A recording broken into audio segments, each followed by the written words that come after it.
ছাত্র জনতার আন্দোলনের মুখে গত 5ই আগস্ট পদত্যাগ করে ভারতে পালিয়ে যান শেখ হাসিনা। এরপর থেকে ভারতের আশ্রয়ে সেখানে 2 মাস অবস্থান করেন।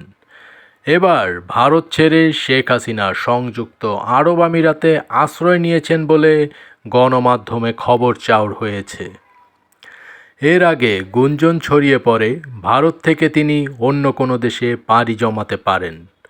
তবে ইউরোপ নাকি মধ্যপ্রাচ্যের কোনো দেশে যাবেন সে বিষয়ে কোনো তথ্য পাওয়া যাচ্ছিল না।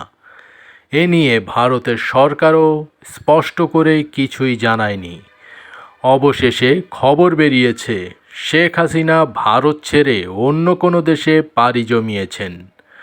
গণমাধ্যমে এমন একটি সংবাদ প্রকাশিত হয়েছে। সেখানে দাবি করা হয় শেখ হাসিনা ভারত থেকে মধ্যপ্রাচ্যের দেশ সংযুক্ত আরব আমিরাতে গেছেন।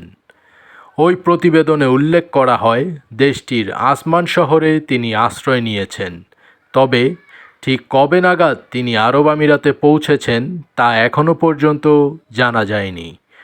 সম্প্রতি আরব আমিরাতে দেখা গেছে সাবেক সংসদ সদস্য শামীম ওসমানকে।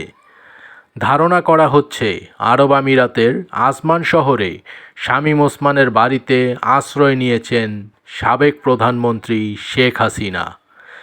এর আগে শামীম ওসমানকে দিল্লিতে নিজামুদ্দিন আউলিয়ায় দেখা যায়, সেই ছবিও গণমাধ্যমে আসে। এর কিছুদিন পর দুবাইয়ের একটি শপিং মলে দেখা মেলে শামীম ওসমানের।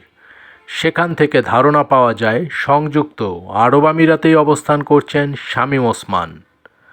উল্লেখ্য, ছাত্র জনতার অভ্যুত্থানে শেখ হাসিনার পতনের পর ডক্টর মোহাম্মদ ইউনূসের অন্তর্বর্তীকালীন সরকার বাংলাদেশের ক্ষমতাভার গ্রহণ করে।